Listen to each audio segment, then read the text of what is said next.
안녕하십니까. 세션 3 급변하는 산업 생태계 산업별 전망 발표를 맡은 EY 한영의 산업연구원장 권영대입니다. 오늘 설명드릴 내용은 크게는 세 가지입니다. 첫 번째는 2026년 탑3 지정학적 이슈, 두 번째는 기술 패권 전쟁 차이나 테크, 그리고 이 두 가지 변화의 동인에 따른 국내 기업의 대응 방향, 이렇게 세 가지를 말씀드릴 건데요. 방금 사실 세션 2에서 정철 원장님이 얘기해 주신 부분들이 굉장히 많이 일맥상통하게 담겨져 있습니다. 근데 국내 기업이 지금까지 어떤 걸 전제로 사업을 했느냐라고 하면 신자유주의, 그러니까 글로벌라이제이션 시대에 사업을 했었었죠. 그리고 공급망 구조로 보면 중국으로부터 일정 부분 원자재 또는 소재들을 수입해서 중간 가공 또는 완제품을 만들어서 미국이나 유럽 시장에 판매하는 이런 글로벌 공급망 구조의 핵심적인 축을 담당했었습니다. 이 사업 구조상으로 보면 두 가지 이 전제, 글로벌라이제이션의 전제와 미국과 중국 사이의 공급망 내에 차지하고 있는 이 중간자적인 역할이 안정적으로 운영이 돼야 되는데, 문제는 올해 그리고 향후에 몇 년 기간 동안에 이런 구조가 전부 다, 이런 전제가 전부 다 부정당하거나 새롭게 재편될 가능성이 있다라는 게 저희 판단입니다. 그래서 첫 번째 그리고 두 번째 각각 어떻게 바뀌었느냐, 이 전제 조건이, 이거에 대해서 설명드리도록 하겠습니다. 첫 번째, 글로벌라이제이션 시대에서 지금 이제 2026년 탑3 지정학적 이슈에 대해서 말씀을 드리면요. 탑3 지정학적 이슈에서 가장 처음으로 말씀드릴 거는 스테이트 인터벤션이라고 부르는 국가 개입주의입니다. 그러니까 우리가 글로벌라이제이션 시대라고 했었을 때는 이게 동맹 간의 군사적 협력 또는 자유무역주의에 따른 무역 장벽의 해소, 이렇게도 설명을 할 수 있는데, 역으로 정치와 경제가 서로 간섭하지 않는 분리되어 있는 구조를 상정하고 있었습니다. 그런데 점점 글로벌라이제이션 시대에서 보호무역주의 그리고 각자 도생의 시대로 바뀌면서 어떻게 되고 있느냐라고 하면 정부가 직접적으로 경제 영역에 많이 개입하기 시작했죠. 대표적인 게 무역장벽, 국가보조금, 세제 혜택, 이런 산업적인 개입, 그리고 무역이나 투자의 관세, 수출 통제, 외국인 직접 투자 또는 외국인 투자에 대한 자본 이탈을 막는 거, 뿐만 아니라 금융 자원 측면에서의 국부펀드 조성이라든지 정책금융을 활용하거나 희토류를 포함한 에너지 핵심 자원을 통제하는 것들, 이런 것들이 주요국 정부들이 국가 경제를 살리기 위해서 많이 하는 활동이기도 하고, 이거를 통칭해서 보면 국가 개입주의다라고 얘기합니다. 이 스테이트 인터벤션 또는 국가 개입주의가 지금 2023년에 만들어내는 크게 세 가지 흐름이 있다고 보고 있습니다. 첫 번째는 저희가 감각적으로 느껴왔었던 과거의 글로벌라이제이션의 놈들 또는 룰들이 완전히 새롭게 재편되는 뉴 룰즈 앤 놈즈가 등장하고, 이게 국제 질서를 재편할 거다. 두 번째, 앞에서 말씀드렸던 그런 국제 질서가 재편되면서 많은 국가들 또는 기업들이 하고 있는 게 기술을 통한 극복이죠. 아니면 새로운 영역에 대한 도전 또는 새로운 영역으로의 확장인데, 그 측면에서 새로운 경쟁 영역이 등장하거나 글로벌 사우스가 부상한다라는 이 일련의 흐름을 가진 2023년 지정학적 트렌드 세 가지를 설명드리도록 하겠습니다. 먼저 국제 질서의 재편에서 첫 번째 말씀드릴 건데, 돈노주의를 말씀드리고 싶습니다. 돈노주의 아마 들어보셨을 수도 있는데요. 원래 몬로주의라고 하는 몬로 독트린은 아주 과거에 미국이 구대륙인 유럽을 향해서 아메리카가 알아서 할 거야 라는 측면에서의 국가 간의 상호 불간섭합시다 라고 했었던, 당시로 보면 이제 미국이 세계 평화를 위해서 했었던 원칙들 중에 하나였죠. 근데 트럼프가 취임한 이후에 이제 도널드 트럼프의 D가 붙어서 이 몬로주의가 돈로주의로 바뀌고 있는데, 이 돈로주의라고 하는 부분은 뭐냐면 지금까지 미국이 했었던 세계 경찰의 역할, 세계 질서를 지켜나가는 역할, 그 역할에서 아메리카 퍼스트, 미국의 이익을 최우선적으로 하는 역할로 바꾸겠다. 이를 하기 위해서 세계 경제와 세계 경찰 역할을 하던 여러 가지의 개입들은 극단적으로 줄이고 역으로 자국의 이익을 극대화하기 위한 개입만 하겠다. 2026년만 하더라도 너무나 눈에 보이는 이란 전쟁을 조금 다르게 볼 수도 있습니다. 이란 전쟁은 일정 부분은 동맹에 의한 부분이라서 그것은 자국 이익 극대화를 위한 개입이다라고까지 보기는 어려운데 2026년에 벌써 두 건의 큰 사건들이 있었습니다. 베네수엘라를 공격한 사건, 외교적으로 그린란드를 합병하려는 시도, 이런 것들이 이제 미국이 새로운 몰로주의, 그러니까 돌로주의로 전체적인 외교 정책을 바꾸고 있다라는 게 관찰되고 있습니다. 뿐만 아니라 앞에서 말씀드렸던 스테이트 인터벤션에 따라서 보편적 자유무역은 계속해서 쇠퇴하고 있는데 이 기존의 WTO 중심의 체계가 무력화됐다라는 표현들을 엄청 많이 하기도 하고 듣고 있습니다.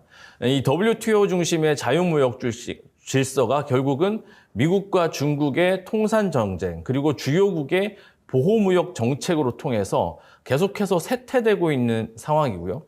이 중국과 미국 사이의 이 통산 정쟁이 계속해서 격화되고 또 지역 패권들이 나타나면서 또 다른 측면에서의 하나의 트렌드가 뭐냐면 조금 작은 국가, 그러니까 뭐 선진국이든 간에 디벨로핑 컨트리든 간에 미들 파워에 해당되는 국가들이 다자주의, 소규모 다자주의를 만들면서 무역 체계를 만들려는 트렌드가 강화되고 있습니다.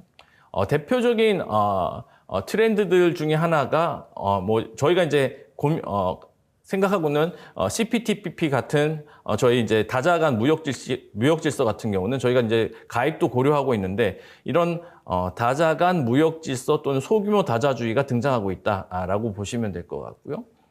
세 번째로 자본 보호주의가 확산되고 있다라고 보고 있습니다. 자본 보호주의는 왜 발생했느냐라고 하면 지금 이제 모든 정부들이 2008년 리만 브라더스 사태 이후에 경제 위기가 오면 그 경제 위기를 극복하는 첫 번째 방식으로 확장적 재정 정책을 쓰고 있습니다. 확장적 재정 정책을 쓰면 문제가 뭐냐면 재정 건전성이 악화되죠. 재정 건전성이 악화되면 또 무슨 문제가 생기냐라고 하면 물가가 오르고 국내에 있었던 자본이 해외로 유출되는 경향이 심해집니다. 이걸 통제하기 위해서 직접적으로 자금 흐름을 통제하는 게 국가 자본 보호주의의 확산인데 이 밑에 있는 그래프들 잠깐 보시면 글로벌 부채는 2010년 이후에 거의 2024년까지 2배가 늘었고 선진국들 기준으로 보면 GDP 대비 평균 재정 수치, 매년 재정을 어떻게 정의하고 있냐면 마이너스 5% 수준으로 재정 수지를 유지하고 있습니다, 현재.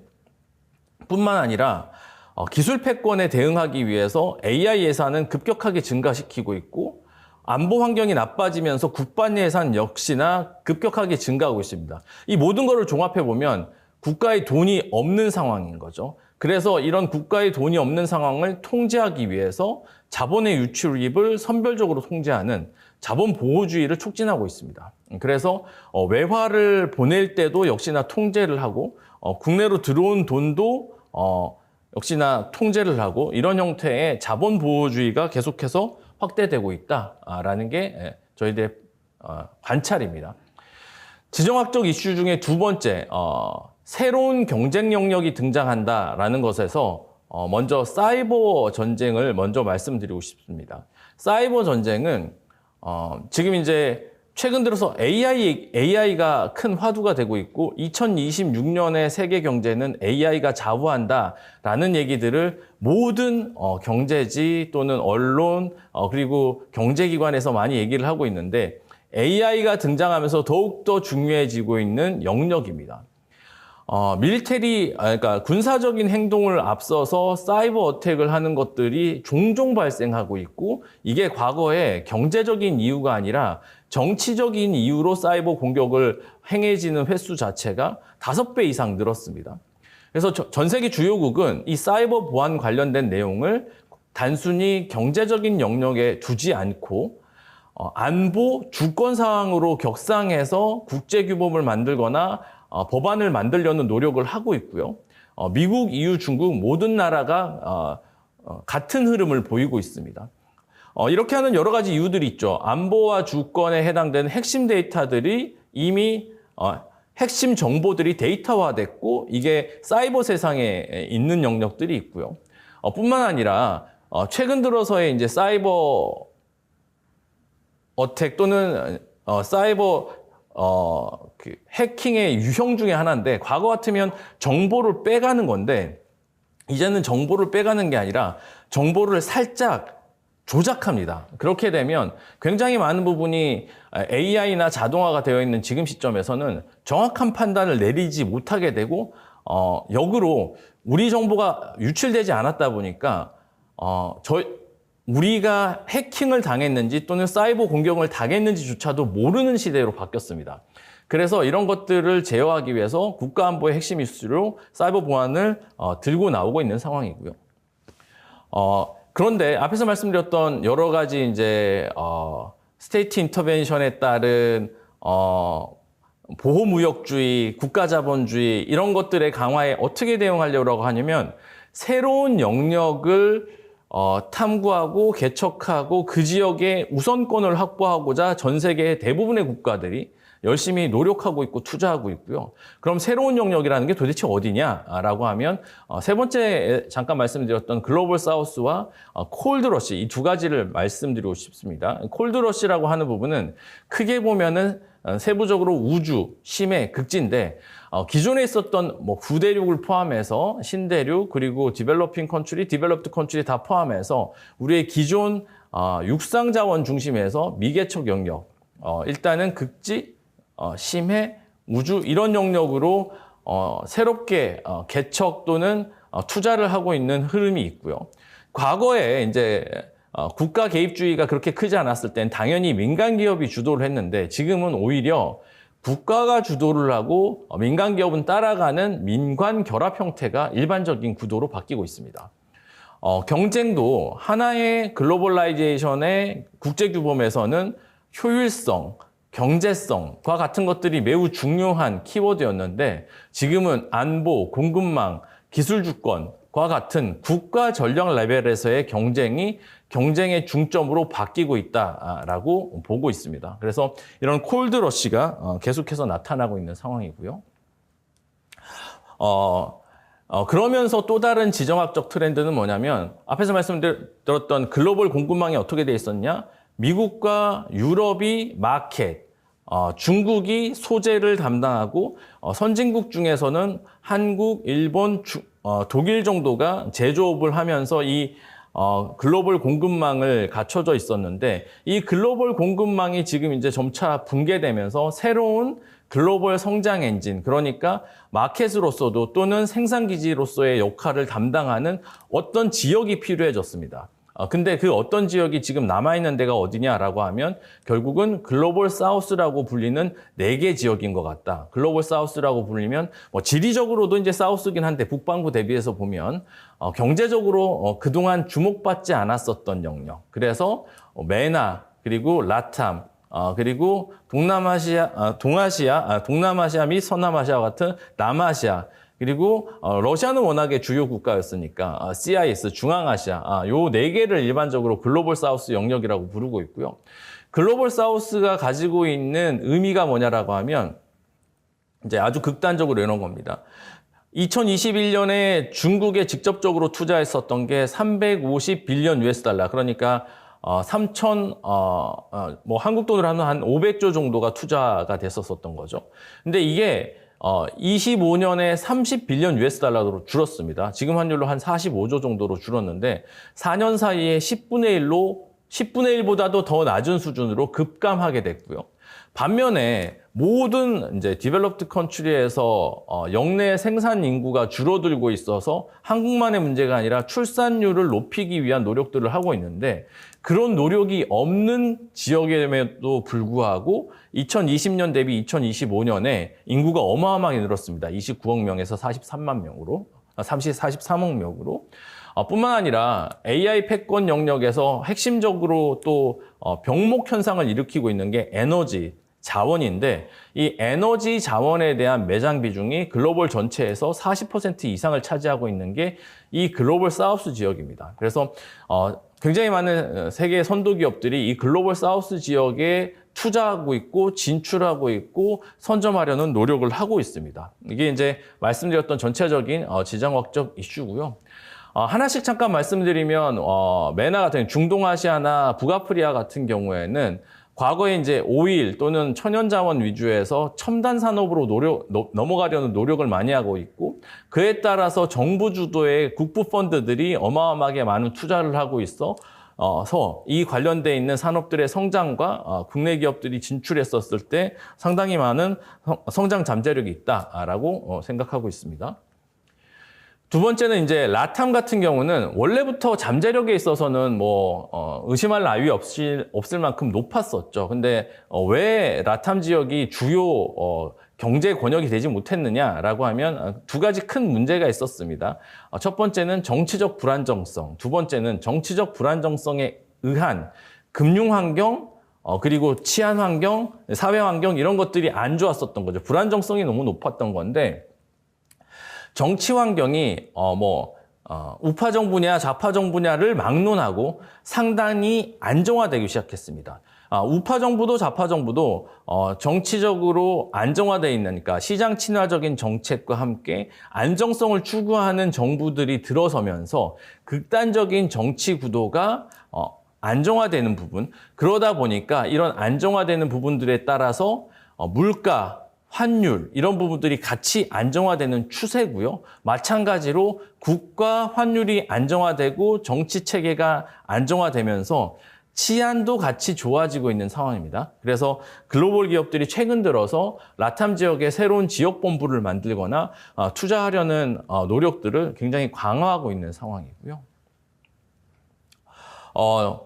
저희가 많이 투자하고 있는 동남아시아 그리고 서남아시아라고 저희는 분류하고 있는 인도까지 포함해서 이 동남아시아와 서남아시아가 전 세계 경제를 또 다르게 성장시키고 있는 핵심 드라이버가 되고 있습니다. 당연히 굉장히 큰 내수 시장을 가지고 있고요.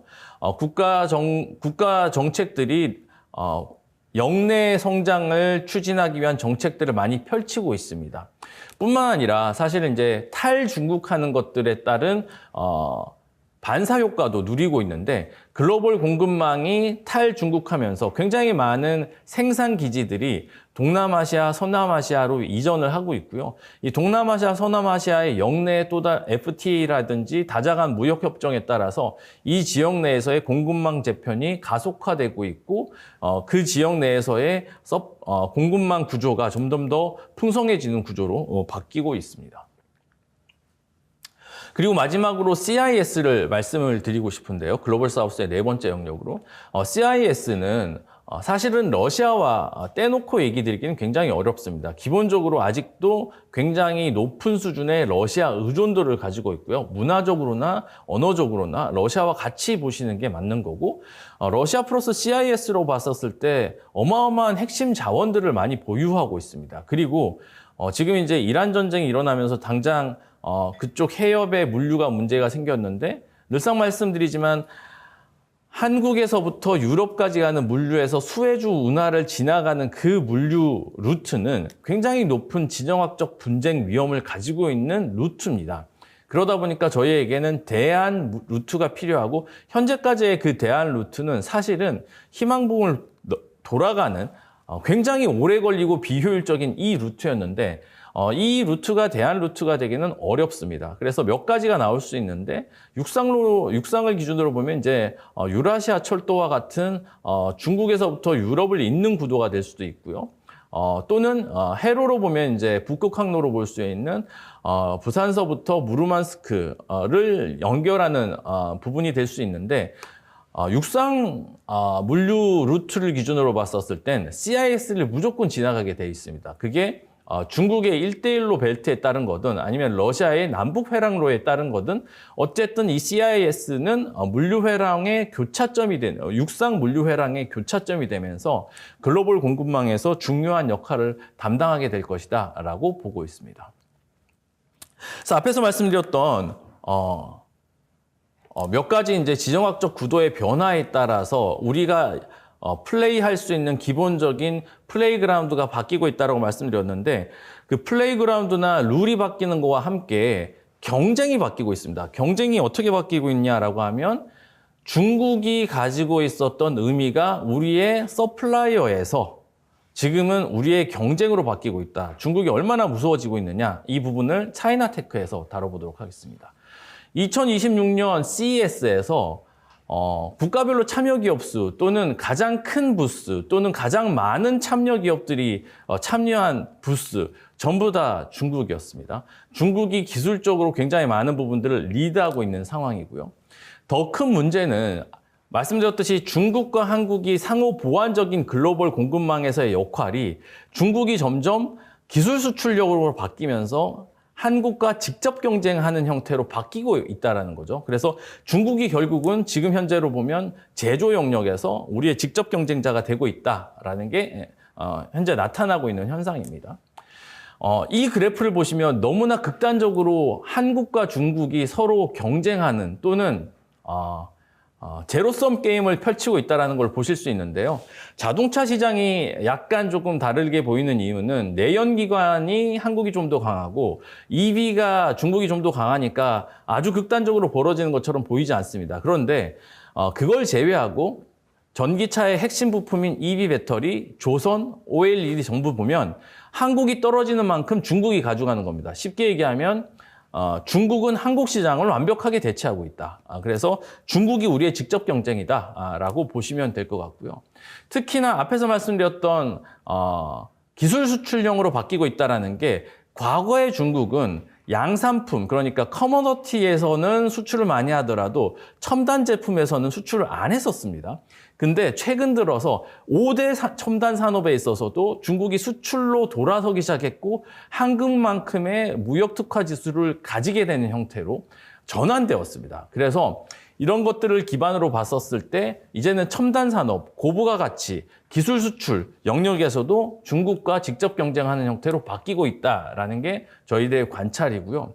그렇다면 중국이 왜 이렇게 급격하게 기술이 높아지고 있고 기술 주도형 국가로 바뀌고 있느냐라고 하면 크게는 세 가지입니다. 첫 번째는 처음에 말씀드렸던 스테이트 인터벤션이 증명된 사례다라고 얘기하기도 하는데 국가 주도의 성장 정책이 증명되기도 했고 그 국가 주도의 성장 정책이 일관되고 효과적이었습니다. 그게 첫 번째. 두 번째,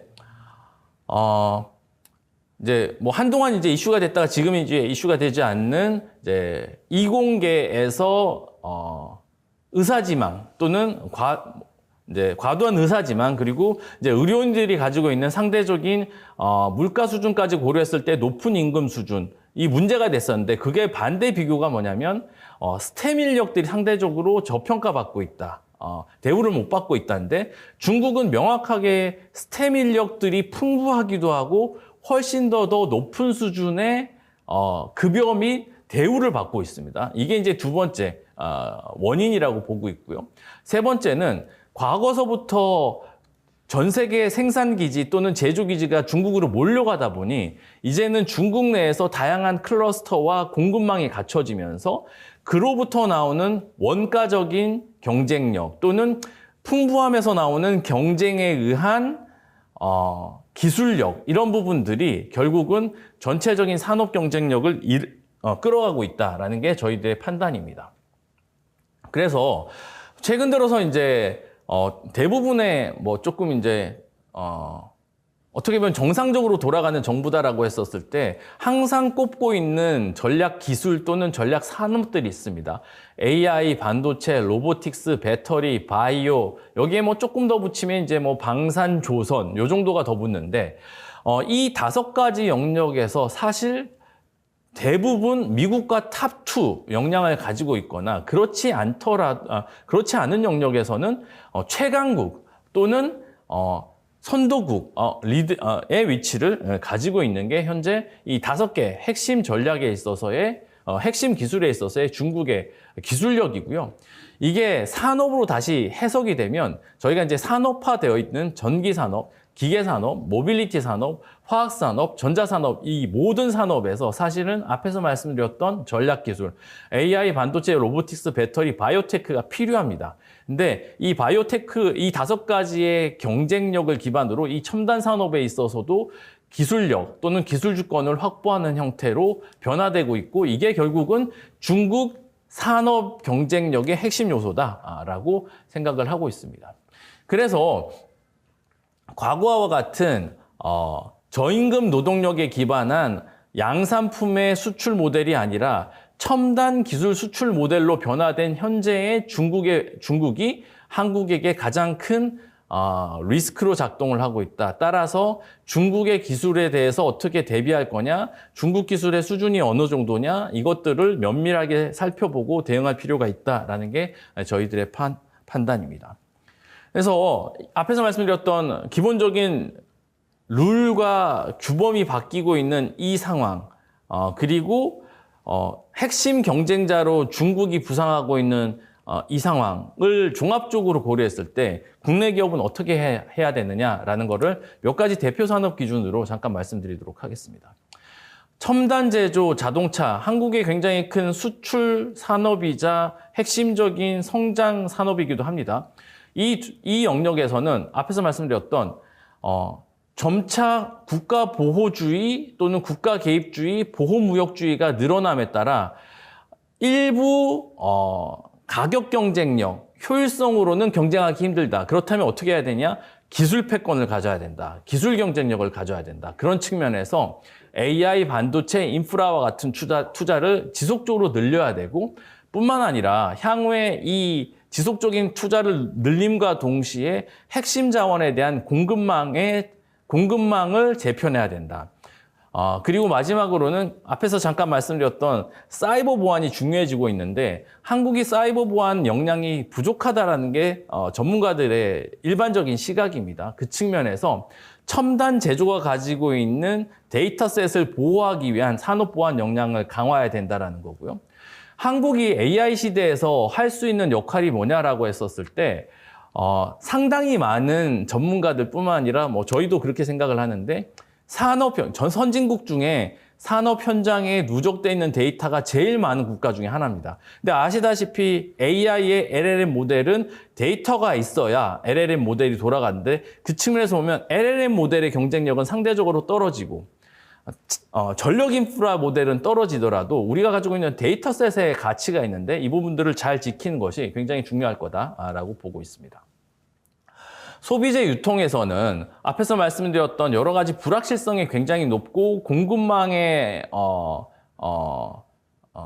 침해가 예상되다 보니까 그 측면에서 공급망 안정성을 확보할 수 있는 운영 전략, 공급망 안정성을 확보한 상태에서의 가격 경쟁력, 이런 것들이 필요하고 여기도 데이터가 물론 중요합니다. 사이버 시큐리티는 항상 중요하기 때문에. 그런데 이 부분에서는 산업 경쟁력 측면이 아니라 소비자 주권, 소비자 데이터, 프라이버시 측면에서의 데이터 보안이 필요하고 그게 되지 않았을 때 예를 들면 대표적인 게 쿠팡 사례인 거죠.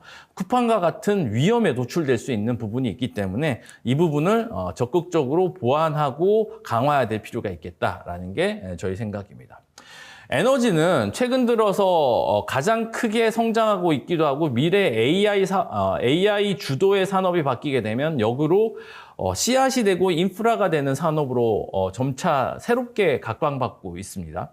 그 측면에서 에너지 수요의 급격한 확대가 예상되고 있고 특히나 굉장히 많은 국가들이 산업의 리쇼어링 또는 산업의 자국화를 하면서 산업용 전기가 같이 많이 필요해지고 있습니다. AI용 전기 말고도요.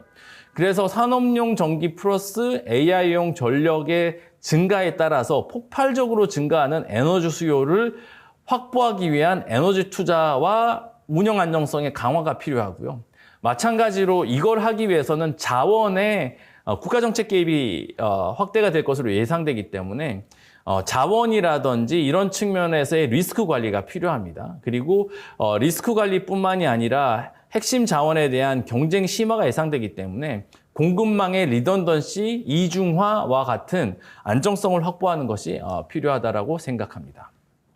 그리고 마지막 산업인데요. 제약 바이오 영역에 있어서는 제약 바이오는 첨단 산업이기도 하면서도 상당히 많은 부분이 국민들의 생명권 그리고 규제 중심의 사업입니다. 그러다 보니 규제, 관세, 조달 이 모든 리스크에 노출되어 있는 사업이고 그런 측면에서 이런 모든 리스크에 대응하기 위한 사업 안정성을 확보해야 된다라는 게 첫 번째. 그리고 추가적으로 한국이 가지고 있는 굉장히 높은 수준의 R&D 효율성이 있습니다. 이 R&D 효율성을 보호하기 위한 데이터 거버넌스의 강화가 같이 필요하지 않을까라는 게 제약 바이오 산업에서의 대응 방향으로 제시드립니다. 여기까지 제가 준비한 발표 자료는 모두 말씀을 드렸고요. 지금 큰 흐름 두 가지 말씀을 드렸는데 경쟁 환경, 경쟁 규범이라는 측면에서의 국가 개입주의, 그리고 경쟁 대상으로서의 중국, 이 두 가지에 아무쪼록 올해 잘 대응하셔서 올해도 지속적으로 성장하는 한 해가 되시기를 기원하겠습니다. 감사합니다.